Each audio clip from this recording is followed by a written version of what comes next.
Hello everyone, welcome back to Magnet Brains. मैं हूं doctor Ritika Bhardwaj. मैं लेकर आई हूं बायोलॉजी फॉर क्लास 11। राइट, जैसा कि आप जानते हैं मैग्नेट ब्रेन्स पर किंडरगार्टन से क्लास 12 तक के सभी स्टूडेंट्स के लिए CBSE, NCERT, other famous writers की जो बुक्स हैं उनका content as well as Hindi medium में, इंग्लिश मीडियम में, और यही नहीं NTSC olympiad like competitive exams के लिए भी यहाँ पर जो कोर्स है वो बिल्कुल फ्री ऑफ कॉस्ट अवेलेबल है। फ्री ऑफ कॉस्ट का मतलब कि यहाँ पर कुछ वीडियोस, कुछ चैप्टर के वीडियोस देखने के बाद भी आपको कोई फीस नहीं देनी पड़ती, कोई पेड सब्सक्रिप्शन नहीं लेना पड़ता, और यहां पर आप अपनी पढ़ाई कर सकते हैं क्वालिटी कंटेंट और बेस्ट टीचर्स के साथ। राइट, इसी बात से हम आप आज का सेशन स्टार्ट करते हैं। जैसे मैं आपके लिए लेकर आती हूं बायोलॉजी और उसका एनसीईआरटी एग्जाम्पलर, ऐसे ही क्लास 11th और 12th के लिए ये हमारी टीम है जो आपको साइंस और मैथ्स में धुरंधर बनाएगी और हम सब मिलकर साथ होंगे कामयाब। राइट, आज का हम जो सेशन है वो स्टार्ट करते हैं। आज के सेशन में हम क्या करने वाले हैं, हम 11th क्लास के second chapter that is biological classification उसको पढ़ने वाले हैं। उसके लिए हम करेंगे very short answer type questions को सॉल्व। हमारे लास्ट सेशन में इसी टॉपिक के लिए, इसी चैप्टर के लिए हमने किया जोरदार बढ़िया सा क्विक रिवीजन और फिर उससे रिलेटेड एमसीक्यूज। सो आज हम स्टार्ट करते हैं very short answer type questions के साथ। लेट्स सी, फर्स्ट क्वेश्चन जो है वो क्या बोलता है, What is the principle underlying the use of cyanobacteria in agricultural fields for crop improvement? ऐसा कौन सा प्रिंसिपल है, कौन सा मेथड है जिस कारण साइनोबैक्टीरिया को क्रॉप फील्ड्स में यूज किया जाता है? तो साइनोबैक्टीरिया एक्चुअली में होता क्या है, साइनोबैक्टीरिया एक ब्लू ग्रीन एल्गे है।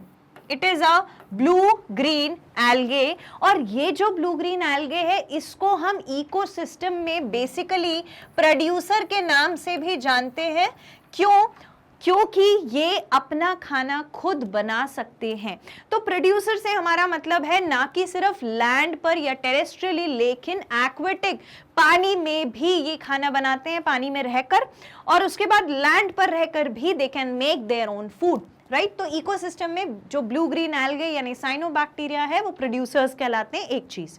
दूसरी बात कि ये जो साइनोबैक्टीरिया है ये क्रॉप फील्ड में क्यों जरूरी है? ठीक है, क्रॉप फील्ड में यानी कि एग्रीकल्चर में क्यों जरूरी है, उसका रीजन आपने अपने 8th क्लास में नाइट्रोजन साइकिल पढ़ी थी, माइक्रो ऑर्गेनिज्म वाले चैप्टर में, वहां पर आपने पढ़ा है। वहां क्या पढ़ा था हमने कि नाइट्रोजन हमारे अर्थ में एक एसेंशियल एलिमेंट है जो अलग अलग फॉर्म्स में एग्जिस्ट करता है, वाटर में प्रेजेंट, एयर में प्रेजेंट और सॉइल में प्रेजेंट है। ये याद आ गया? अब ये जो नाइट्रोजन है ये प्लांट के लिए बहुत इंपॉर्टेंट न्यूट्रिएंट होता है। तो अब सोचो कि पानी के बाद, हवा के बाद सॉइल में आ जाता है जब नाइट्रोजन, तो सॉइल से प्लांट में ये नाइट्रोजन कैसे जा सकता है? तो सॉइल से प्लांट में नाइट्रोजन ले जाने के लिए प्रेजेंट है साइनोबैक्टीरिया। ये साइनोबैक्टीरिया नाइट्रोजन को कन्वर्ट करता है नाइट्राइट में, क्योंकि इसके पास नाइट्रोजिनेज नाम का एंजाइम प्रेजेंट है। किसके पास? साइनोबैक्टीरिया के पास। इसने अपने एंजाइम से नाइट्रोजन को लिया, नाइट्राइट में कन्वर्ट किया। अब नाइट्राइट जो है वो सिंपलर फॉर्म हो जाता है, तो प्लांट को आसानी से समझ में आ जाता है। तो अब ये जो प्लांट है इसको समझ लेगा, अब्सॉर्ब कर लेगा और यूज करेगा एज इंपॉर्टेंट न्यूट्रिएंट। और इस तरीके से क्रॉप फील्ड में साइनोबैक्टीरिया जो है वो प्रोडक्शन को बढ़ाता है। वो क्या करता है?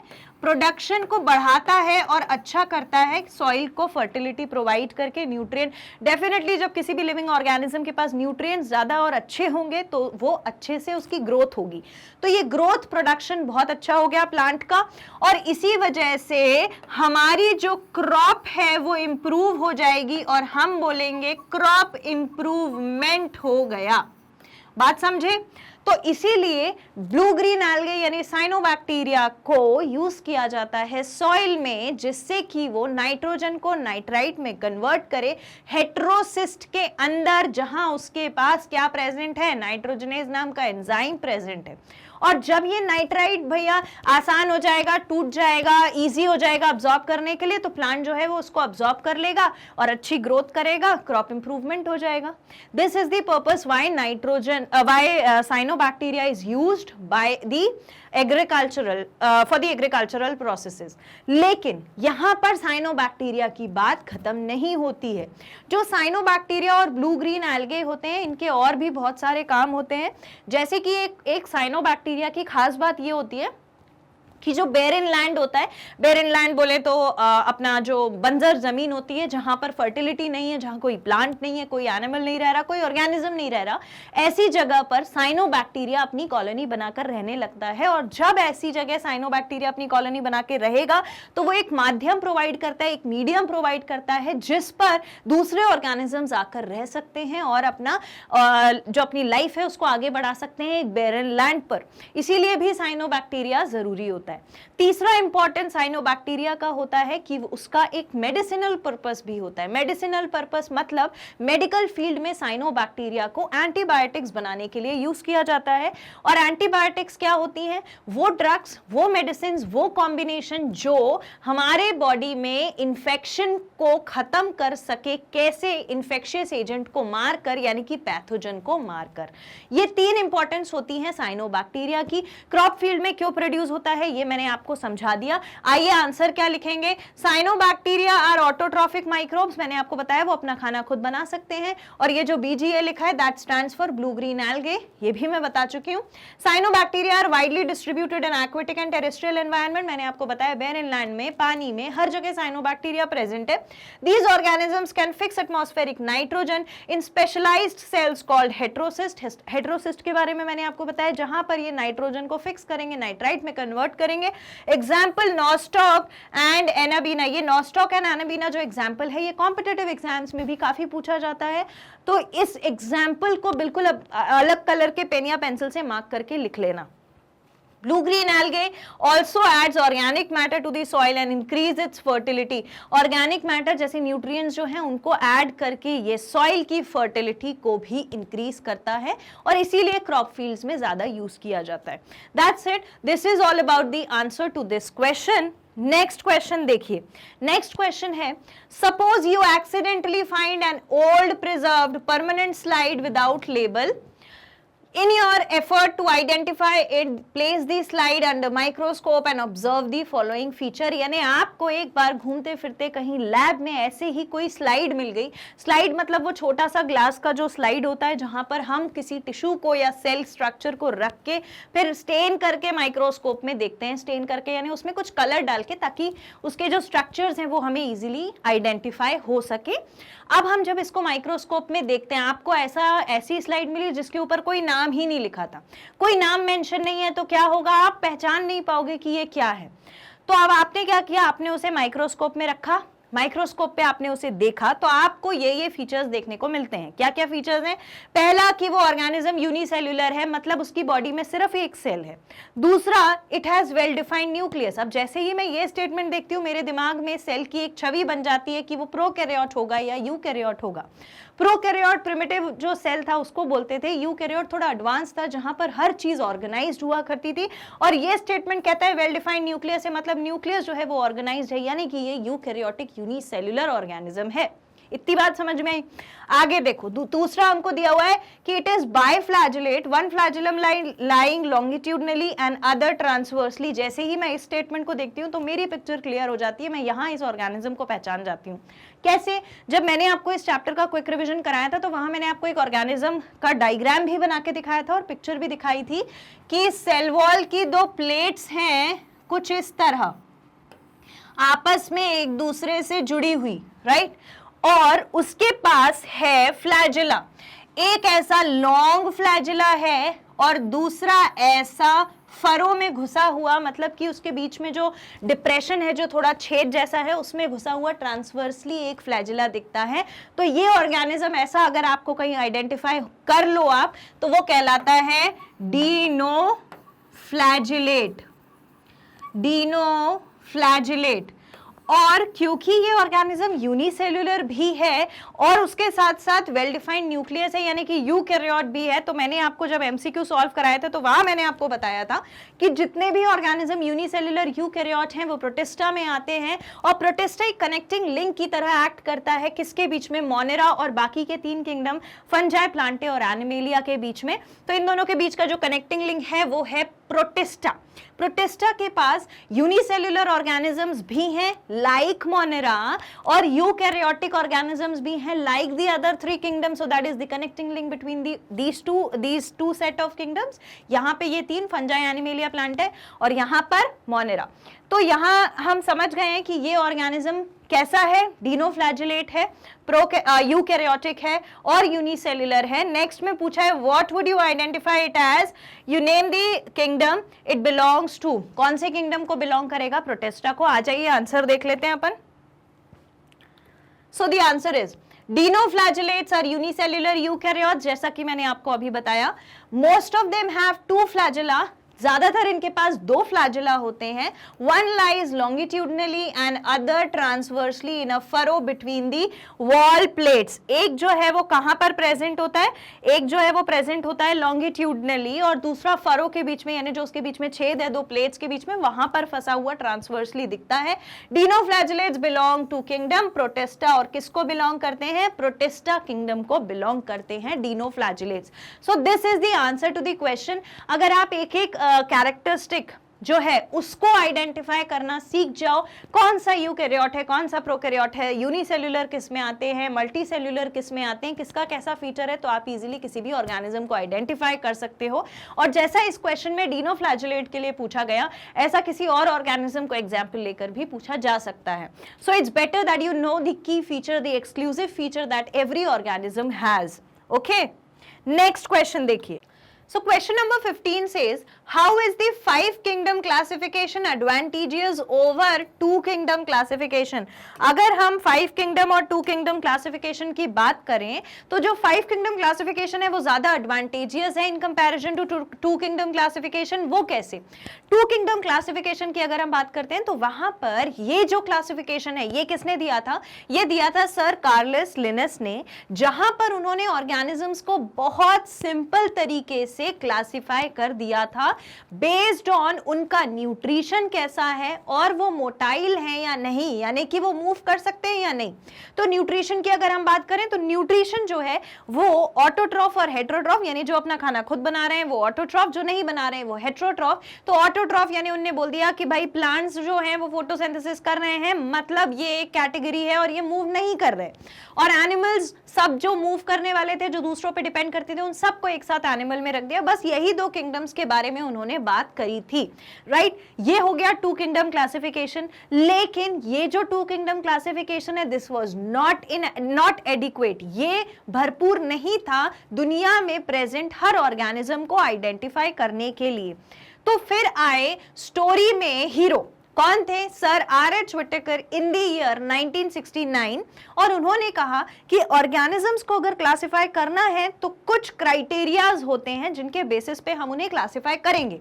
वो क्राइटेरिया क्या थे, वो क्राइटेरिया थे सेल वॉल है या नहीं, सेल स्ट्रक्चर कैसा है, ऑर्गेनिज्म यूनिसेल्युलर है या मल्टीसेल्युलर है, मोड ऑफ रिप्रोडक्शन कैसा है, मोड ऑफ न्यूट्रिशन कैसा है। और यही नहीं, इन्होंने ये भी बोला कि जितने भी ऑर्गेनिजम्स हैं वो यूनिसेल्युलर हैं या मल्टीसेल्युलर हैं, ये भी बताओ। तो इन क्राइटेरियाज को मद्देनजर रखते हुए उन्होंने ऑर्गेनिजम्स को कर दिया क्लासिफाई और उन्होंने 5 किंगडम बनाए। पहला था मोनेरा, फिर था प्रोटिस्टा, फंजाई, प्लांटे और एनिमेलिया। अब इन दोनों क्लासिफिकेशंस में क्या डिफरेंस था, इन दोनों क्लासिफिकेशंस में डिफरेंस ये था कि जिस क्लासिफिकेशन में सिर्फ प्लांट्स हैं और एनिमल्स हैं, ठीक है, तो वो कौन सा क्लासिफिकेशन है, वो है 2 किंगडम क्लासिफिकेशन। इतना आप भी समझ गए। तो अब आप मुझे ये बताइए कि आप फंजाई को कहां प्लेस करेंगे, यूनिसेल्युलर प्रोकैरियोट्स को कहां प्लेस करेंगे, जैसे कि डिनोफ्लैजेलेट जहां पर एक ही सेल है और यूकैरियोटिक सेल है, तो टाइप ऑफ सेल के बारे में तो इनने कोई बात नहीं करी, तो आप उसको कहां प्लेस करोगे। यूग्लिना जो एक मिक्सोट्रॉप है, मिक्सोट्रॉप का मतलब कि यूग्लिना एक ऐसा ऑर्गेनिज्म है जो अपना खाना खुद भी बना सकता है, और अगर सनलाइट नहीं है और वो अपना खाना खुद नहीं बना पा रहा तो दूसरे ऑर्गेनिज्म से अपना फूड अब्सॉर्ब कर सकता है। तो इसमें ये दो क्वालिटी है, इसीलिए इसे मिक्सोट्रॉप कहते हैं। तो अब आप मुझे बताइए इनमें से आप किस किंगडम में इन ऑर्गेनिजम्स को रखेंगे। तो टू किंगडम क्लासिफिकेशन इसलिए फेल हुआ क्योंकि वहां सिर्फ ये दो ऑर्गेनिजम्स थे, इनके अलावा जो प्रोटिस्ट होते थे, जो प्रोटिस्टा किंगडम को बिलोंग करते थे, जैसे कि फंजाई हो गया, फंजाई, प्रोटिस्टा और यूग्लिना, इन ऑर्गेनिजम्स के बारे में कोई बात नहीं हुई टू किंगडम क्लासिफिकेशन में। और तीसरा ड्रॉबैक ये था कि जो क्लासिफिकेशन टू किंगडम और फाइव किंगडम है उसमें से टू किंगडम क्लासिफिकेशन में सिर्फ दो ही क्राइटेरिया यूज किए गए जो कि भरपूर नहीं थे, लेकिन फाइव किंगडम क्लासिफिकेशन में 5-6 बेसिक क्राइटेरिया थे जिन पे ऑर्गेनिजम्स को डिवाइड किया गया। That's it. This is the answer for this question. आओ इसे आंसर कैसे लिखोगे देखो। टू किंगडम क्लासिफिकेशन पहले बता देना किसने दिया है, उस पे मार्क्स मिलते हैं। It is proposed by Carlos Linus. ये लिखे बिना मार्क्स की उम्मीद बिल्कुल मत करना। Criteria considered for classification were type of nutrition and mobility. कैसे क्लासिफाई किया, सिर्फ न्यूट्रिशन के बेसिस पर और मोबिलिटी के बेसिस पर। और इस किंगडम में दो किंगडम्स थे, two kingdoms were Plantae and Animalia. Plantae और एनिमेलिया, प्लांटे जो अपना खाना खुद बनाता है फोटोसिंथेसिस करके, Plantae are photosynthetic autotroph and non motile, और मूव नहीं करते, लेकिन एनिमल्स जो मूव कर रहे हैं उन्होंने सबको एनिमल्स में भेज दिया। Animals are heterotrophs and motile. इसके बाद हम बात करें अगर फाइव किंगडम क्लासिफिकेशन की, तो in five kingdom classification criteria to classify organisms include cell wall कैसी है ये देखा गया, न्यूक्लियस कैसा है वो देखा गया, न्यूट्रिशन कैसे होता है वो देखा गया, रिप्रोडक्शन कैसे होता है, और बॉडी ऑर्गेनाइजेशन कैसा होता है, यूनिसेल्युलर या मल्टीसेल्युलर, ये क्राइटेरियाज रखे गए और 5 किंगडम्स बनाए गए। पहला था Monera, protista, Fungi, Plantae, animalia, ये 5 किंगडम बन गए। अब ड्रॉबैक्स की अगर हम बात करें तो वो क्या क्या है, advantages of 5 kingdom classification over 2 kingdom. 5 kingdom का क्या एडवांटेज है, 5 किंगडम क्लासिफिकेशन में सेग्रीगेशन जो हुआ, मतलब कि अलग जो किया गया, तो 5 kingdom classification segregates organisms on based on 5 basic criteria जो अभी हमने देखे, as compared to two kingdom classification where organisms are classified based on 2 criteria, जहां पर सिर्फ 2 criteria हुआ करते थे। unicellular prokaryotes and eukaryotes as well as fungi were not included in two kingdom classification। unicellular prokaryote और eukaryotes को two kingdom classification में जोड़ा ही नहीं गया था, बताया ही नहीं गया था कि कहां रखना है, जो कि 5 kingdom में बताया गया। Mixotrop like Euglena two were not included in the two kingdom classification। Mixotrop को भी यानी Euglena को भी इंक्लूड नहीं किया गया था two kingdom classification में, सिर्फ 5 kingdom classification में ही बताया गया कि ये सारे organisms कहाँ रहने वाले हैं। क्लियर हो गया? So this is how you will write the answer to this question। ये कहीं पर भी किसी भी फॉर्म में कितने भी मार्क्स के लिए पूछा जा सकता है। Clear? Okay, so let's move ahead। Next question देखिए। Next question says polluted water bodies have usually very high abundance of plant like nostoc and oscillatoria। Give reason.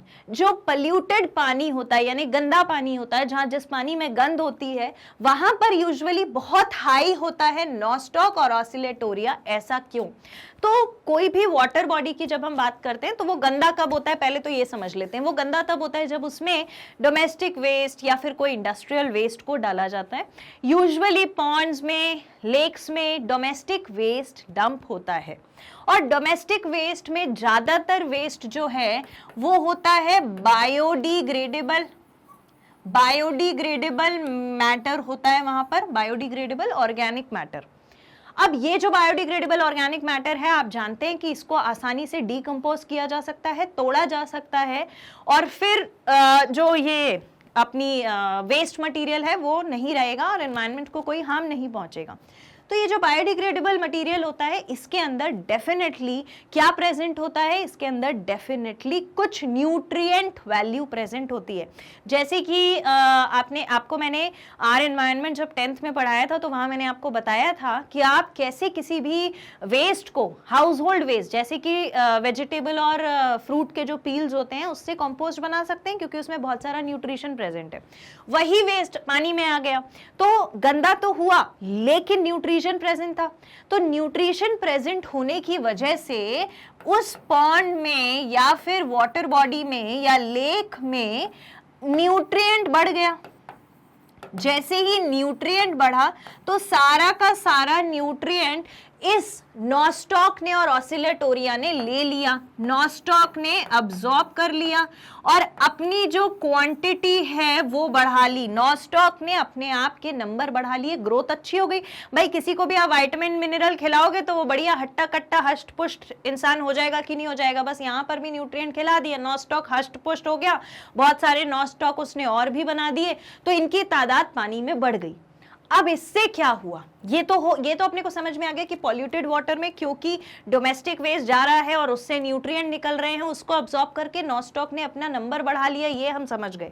पर और इससे क्या हुआ, नॉस्टॉक जो है वो एक साइनोबैक्टीरिया है ना, या फिर हम जैसे कह सकते हैं ब्लू ग्रीन एल्गे जैसा। तो वहां पर क्या होगा कि ये पूरे पानी में फैल जाएगा। जब बहुत सारा हो जाएगा तो ऑब्वियसली पूरे पानी में ऊपर फैलने लगेगा। जैसे ये पूरे पानी में ऊपर फैलेगा तो ये सनलाइट को पानी के बहुत अंदर डीपली जाने नहीं देगा, और जब सनलाइट पॉसिबली नहीं पहुंच पाएगी पानी के अंदर हर एक्वेटिक ऑर्गेनिज्म के पास, तो बाकी एक्वेटिक ऑर्गेनिजम्स अफेक्ट होंगे, वीक होंगे, उनकी लाइफस्टाइल जो है वो खराब होने लगेगी। That is all about the nostoc and Oscillatoria. See the answer. Polluted water bodies have usually nutrient contents such as nitrate and phosphate due to domestic sewage that contains biodegradable waste. क्योंकि biodegradable waste है पानी में, तो उसकी वजह से nitrate and phosphate का concentration बढ़ गया पानी में।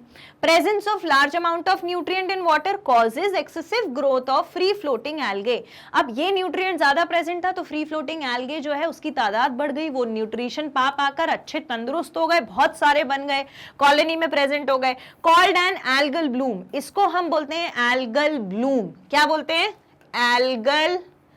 Algal Bloom.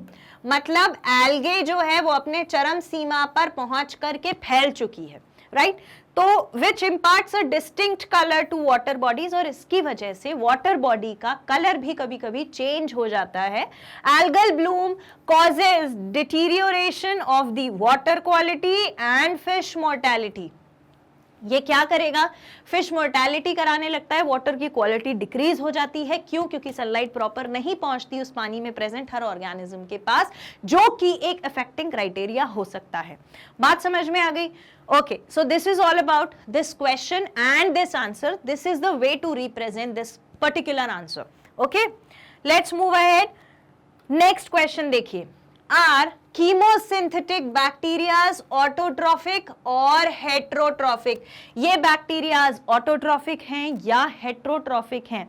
तो कीमोसिंथेटिक बैक्टीरिया की अगर हम बात करें तो इन्हें कीमोसिंथेटिक क्यों बोला जाता है? इनका नाम ही कीमोसिंथेटिक इसलिए पड़ा था क्योंकि ये कीमो का मतलब केमिकल को यूज करते हैं, और केमिकल को यूज करके उसे ऑक्सीडाइज करके फिर अपना फूड प्रोड्यूस करते हैं, फिर अपना फूड उनसे प्रोड्यूस करते हैं। और ये कैसे होता है, जहां पर भी केमिकल रिएक्शंस चल रही होती हैं वहां पर ये ऑर्गेनिजम्स उस केमिकल रिएक्शन के दौरान बनने वाले अलग अलग प्रोडक्ट्स को या रिएक्टेंट्स को ले लेते हैं, गेन कर लेते हैं, और उससे क्या प्रोड्यूस करते हैं, फूड प्रोड्यूस करते हैं, या बेसिकली एनर्जी प्रोड्यूस करते हैं in the form of ATP, adenosine triphosphate energy molecule.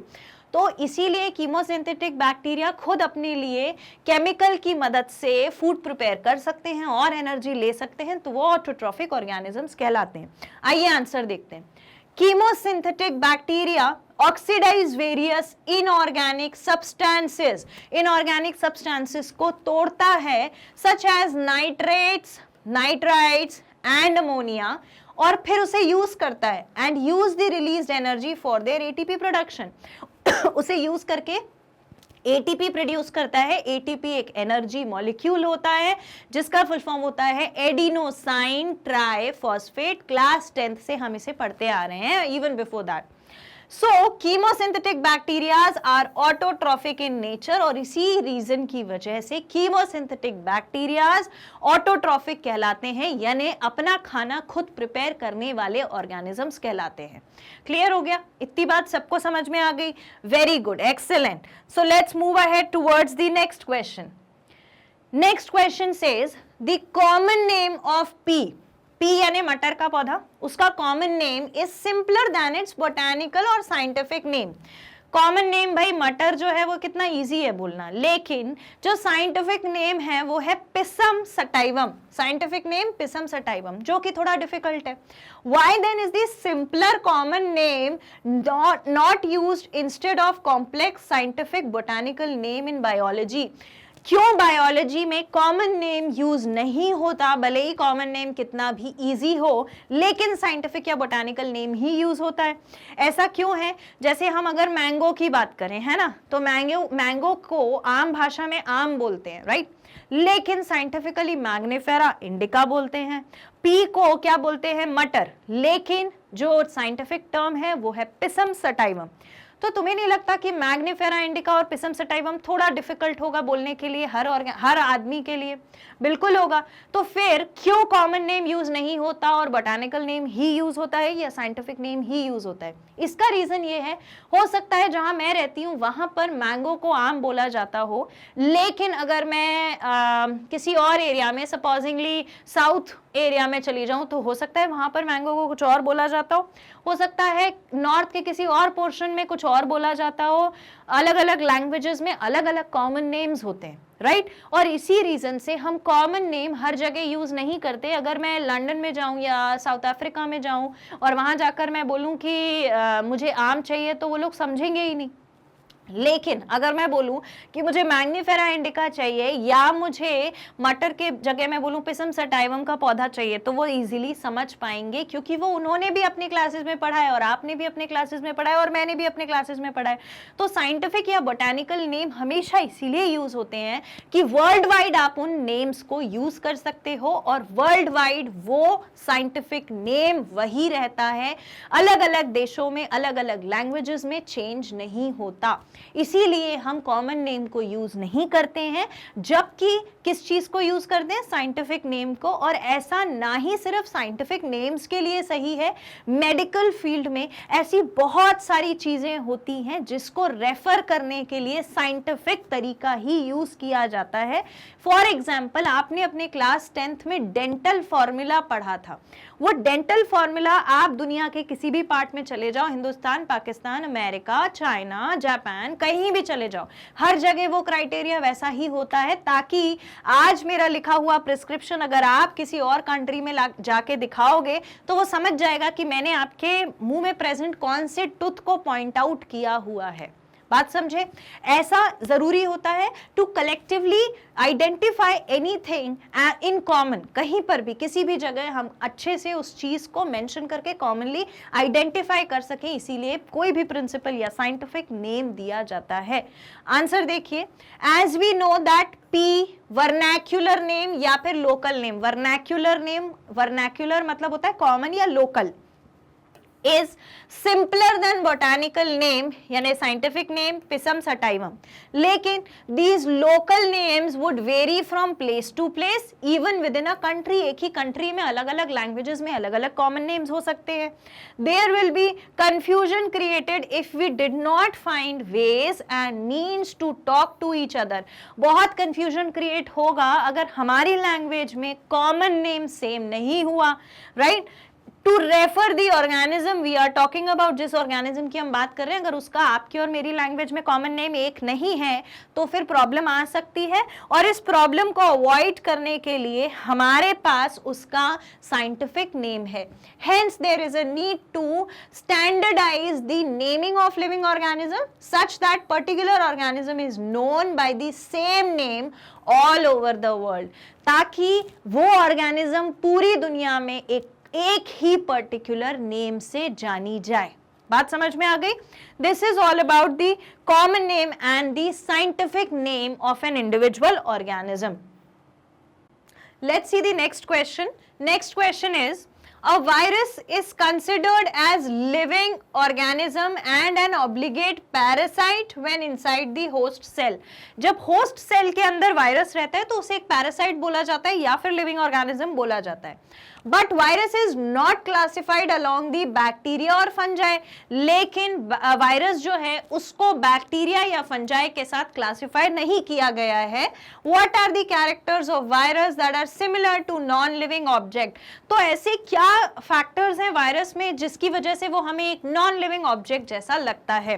तो हमने जब भी क्लासिफिकेशन पढ़ा है तो मैंने आपको क्विक रिवीजन में वायरस, वायरॉइड्स, लाइकन्स अलग से पढ़ाया है, जहां मैंने आपको बताया था कि वायरस जो है वो एक कनेक्टिंग लिंक होती है between the living organism and the non living objects. Living और नॉन लिविंग के बीच में कनेक्शन बनाने वाला कौन है?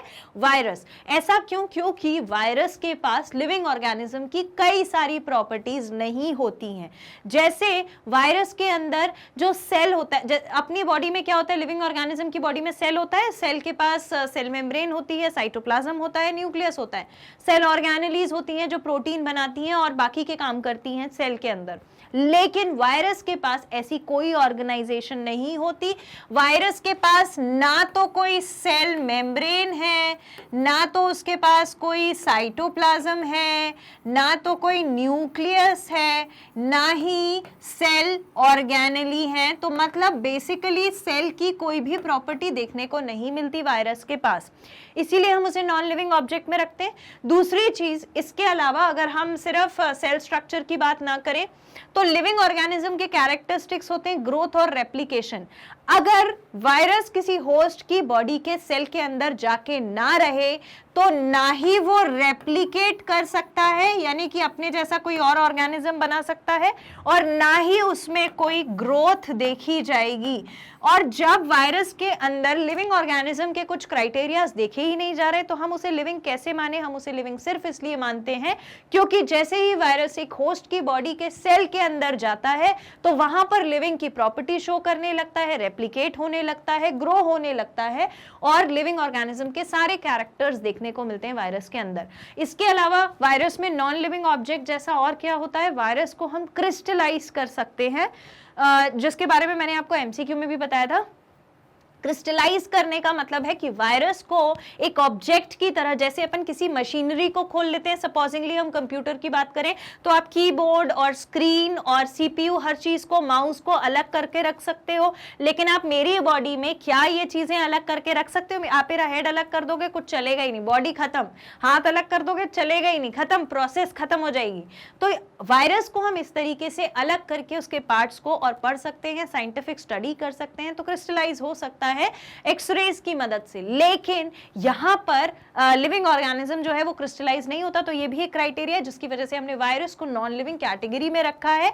और इसके अलावा जो वायरस है वो अकेला हमेशा इनएक्टिव रहेगा, यानी कि कोई रेस्पिरेशन, कोई ब्रीदिंग, कोई एनर्जी बनाने का प्रोसेस कुछ भी शो नहीं कर पाएगा अगर वो होस्ट की सेल के अंदर नहीं है. तो सीधी answer, non living characteristics of viruses are. Non living characteristics virus के क्या क्या होते हैं? They exist as particle when outside the host cell. अगर होस्ट सेल से बाहर है तो वो सिर्फ एक पार्टिकल है, एक कोई सेल नहीं है लिविंग ऑर्गेनिज्म, जस्ट एक कतरा है, एक पार्टिकल है. They can be crystallised, crystal कर सकते हैं, मैंने आपको बताया. They do not possess cytoplasm, nucleus and other cell organelles. Cytoplasm नहीं है, न्यूक्लियस नहीं है, अदर सेल ऑर्गेनेलीज भी नहीं है. Cellular machinery for the metabolism and replication is absent. कोई सेल के अंदर जब सेल ऑर्गेनेली नहीं है तो फिर उसको रेप्लिकेट कौन कराएगा और मेटाबॉलिज्म कौन कराएगा? कोई करा ही नहीं सकता. इसीलिए इस रीजन से वायरस को किसी किंगडम में नहीं रखा गया, ना फंजाई में रखा गया, ना बैक्टीरिया में रखा गया, क्योंकि ना तो वो यूकैरियोट था, ना तो वो प्रोकैरियोट था, ना ही उसको यूनिसेल्युलर मल्टीसेल्युलर में आइडेंटिफाई किया गया, ना मोड ऑफ रिप्रोडक्शन पता चला, ना मोड ऑफ न्यूट्रिशन पता चला, अगर वो एक अकेला इंडिविजुअल ऑर्गेनिज्म है. ये सारी बातें वायरस के बारे में सिर्फ तब हो सकती हैं जब वो एक होस्ट की बॉडी के अंदर जाके उसके भी सेल के अंदर रहने लगे. That's it. So this is the answer to this question. I hope this is clear. Next question देखिए. Next question says in 5 kingdom system of Whittaker, जो सर R.H. विटेकर ने 1969 में 5 किंगडम क्लासिफिकेशन दिया था, उसके बारे में क्वेश्चन है। How many kingdoms are eukaryotes, इनमें से कितने किंगडम्स यूकैरियोट्स होते हैं? तो अगर हम इस क्लासिफिकेशन की बात करें तो डेफिनेटली इसमें 5 किंगडम हुआ करते थे, और वो 5 किंगडम क्या क्या थे? वो था मोनेरा, मोनेरा के बाद था प्रोटिस्टा, प्रोटिस्टा के बाद था फंजाई, फंजाई के बाद प्लांटे, और प्लांटे के बाद हुआ एनिमेलिया, जिसमें सारे एनिमल्स को रखा गया। ठीक है, अब इसमें से ये हमसे पूछते हैं कि कितने ऑर्गेनिजम्स जो हैं वो यूकैरियोट्स हैं। तो आपको मैंने हमेशा से बताया है कि protista is the connecting link between the eukaryotic and the prokaryotic organisms, that is the Monera and fungi, Plantae, animalia. तो जो भी प्रोकैरियोट्स थे वो यहीं तक थे। ठीक है, यहां पर सारे प्रोकैरियोट्स हुआ करते थे, और मोनेरा के बाद से जितने भी ऑर्गेनिज्म है, प्रोटिस्टा, फंजाई, प्लांटे, एनिमेलिया, वो सारे के सारे हुआ करते थे यूकैरियोट्स। उन सब के cells well defined nucleus, well defined cytoplasm, well defined cell membrane और सेल ऑर्गेनेलीज के साथ हुआ करते थे। तो ये जो थे ये यूकैरियोट्स थे, लेकिन प्रोटिस्टा अकेला कैसा था? मोनेरा अकेला कैसा था? प्रोकैरियोट था। और हमसे क्वेश्चन में यही पूछा गया है कितने किंगडम्स थे जो कि यूकैरियोट्स थे। तो in 5 kingdom system of Whittaker 4 kingdoms, Protista, Fungi, Plantae, Animalia, 4 kingdom थे जो बिलोंग करते थे यूकैरियोट्स को, बिलोंग टू यूकैरियोट्स, और सिर्फ मोनेरा था जो प्रोकैरियोटिक ऑर्गेनिजम्स को रखता था। क्लियर हो गई इतनी बात? ये तो काफी लड्डू क्वेश्चन था, लेकिन इसके पहले के जो सारे क्वेश्चंस थे वो काफी इंटरेस्टिंग क्वेश्चंस थे, एंड आई होप कि आपको वो सारे क्वेश्चंस इजीली समझ में आए हैं। ओके, सो आज जो हमने कंप्लीट किया वो है very short answer type question for the second chapter of class 11 biology, that is biological classification. और जाने से पहले मैं नेक्स्ट सेशन में आपके लिए लेकर आऊंगी इसी चैप्टर से related short answer type questions, लेकिन उससे पहले मैं आपको बताना चाहती हूँ कि ये हम जितनी भी पढ़ाई कर रहे हैं, चाहे वो साइंस में बायोलॉजी हो, फिजिक्स हो, केमिस्ट्री हो या फिर मैथ्स हो, हर चीज के लिए मैंने आपको टीम से कराया था इंट्रोड्यूस, और उस टीम को तक पहुंचने के लिए, उनके वीडियोस को एक्सेस करने के लिए, इजीली पढ़ने के लिए आपको क्या करना पड़ेगा? मैग्नेट ब्रेन्स की जो ऑफिशियल वेबसाइट है आप उसे भी विजिट कर सकते हैं, और मैग्नेट ब्रेन्स का जो ऐप है प्ले स्टोर में अवेलेबल उसे भी विजिट कर सकते हैं। यूट्यूब पर आप मुझे देख ही रहे हैं, तो इन तीनों जगह पर आप अपने सब्जेक्ट के जो वीडियोस हैं उन्हें chapter wise, subject wise, book wise, syllabus जो है उसको सीक्वेंस में पढ़ सकते हैं, बिल्कुल फ्री ऑफ कॉस्ट। आपको करना क्या है? आपको टाइप करना है सर्च बार में www.magnetbrains.com। एक इस तरीके का विंडो आपके सामने ओपन होगा जहां पर आप कोर्सेज को सर्च भी कर सकते हैं जो आप पढ़ना चाहते हैं, और अगर सर्च नहीं करना है तो आप एक्सप्लोर भी कर सकते हैं। हर चीज सीक्वेंस में अरेंज्ड है, सीबीएसई इंग्लिश मीडियम के लिए, एनटीएससी के लिए, ओलंपियाड के लिए, सीबीएसई स्टेट हिंदी मीडियम के लिए। तो आप एक्सेस करिए। सपोजिंगली हम सीबीएसई इंग्लिश मीडियम पढ़ रहे हैं, आपने उस पर क्लिक किया, जैसे ही आप सीबीएसई इंग्लिश मीडियम पे क्लिक करेंगे तो आपके सामने एक इस तरीके का पेज ओपन होगा जहां पर आपको अलग अलग टीचर्स के अलग अलग सब्जेक्ट्स, अलग अलग क्लासेस के लिए देखने को मिलेंगे, जैसे कि class 12th physics, class 11th physics, class 11th chemistry, class 11th biology. हम क्या पढ़ रहे हैं? हम पढ़ रहे हैं क्लास 11th बायोलॉजी। तो यहाँ पर आप वॉच नाउ को क्लिक करिए। जैसे ही आप यहाँ वॉच नाउ को क्लिक करेंगे तो आपके सामने इस तरीके का विंडो ओपन होगा जहां पर यहाँ सारा एक्सप्लेनेशन दिया हुआ है कि हम क्या क्या करने वाले हैं। तो आपको हर चीज समझ में आ जाएगी कि यहाँ आपको क्या क्या चीजें मिलेंगी। इसके बाद वॉच चैप्टर वाइज वीडियोस में जब आप देखेंगे तो आपको सीक्वेंस में सारे लेक्चर्स मिल जाएंगे। सिलेबस ओवरव्यू के लिए कितना पढ़ना है, फर्स्ट चैप्टर के लिए कितने वीडियोस हैं वो सीक्वेंस में अवेलेबल हैं, सेकंड चैप्टर के लिए अवेलेबल हैं। उस वीडियो पर क्लिक करिए लेक्चर्स पे जाकर, तो वीडियो इस तरीके से आपके सामने प्ले होने लग जाएगा। आप अपनी पढ़ाई इजीली आराम से कर सकते हैं। जैसे कि आप इस प्लेटफॉर्म को एक्सेस करते हैं, यहाँ से बहुत बढ़िया पढ़ाई करते हैं, उसी तरीके से आपके आसपास जितने भी हिंदी मीडियम के स्टूडेंट्स हैं उन सबको भी आप सजेस्ट कर सकते हैं कि वो मैग्नेट ब्रेन्स हिंदी से अपनी पढ़ाई करें और उसे सब्सक्राइब कर लें ताकि उनका भी कोई इंपॉर्टेंट नोटिफिकेशन मिस ना हो सके। क्लियर हो गया? सो this is what is all about today's session. I hope, उम्मीद करती हूँ आपको ये सेशन बहुत अच्छे से समझ में आया होगा, और अगर समझ में आया है तो ये जो बहुमूल्य प्लेटफॉर्म है मैग्नेट ब्रेन्स का, जहां आपको फ्री एजुकेशन मिल रही है किंडरगार्टन से क्लास 12 तक के सभी स्टूडेंट्स के लिए, आपको क्या करना है, आप इस चैनल को कर लीजिए सब्सक्राइब, ताकि आपको हर चीज के बारे में अप टू डेट जो अपडेट है वो मिलती रहे। लाइक करिए वीडियो को अगर आपको हर चीज समझ में आ गई है। आप कमेंट में मुझसे पूछ भी सकते हैं अगर आप कोई चीज पूछना चाहते हैं। And you need to share the video. इसे हर अपने फ्रेंड्स के साथ, सिबलिंग्स के साथ ग्रुप्स में शेयर करिए, so that they can also access to this platform.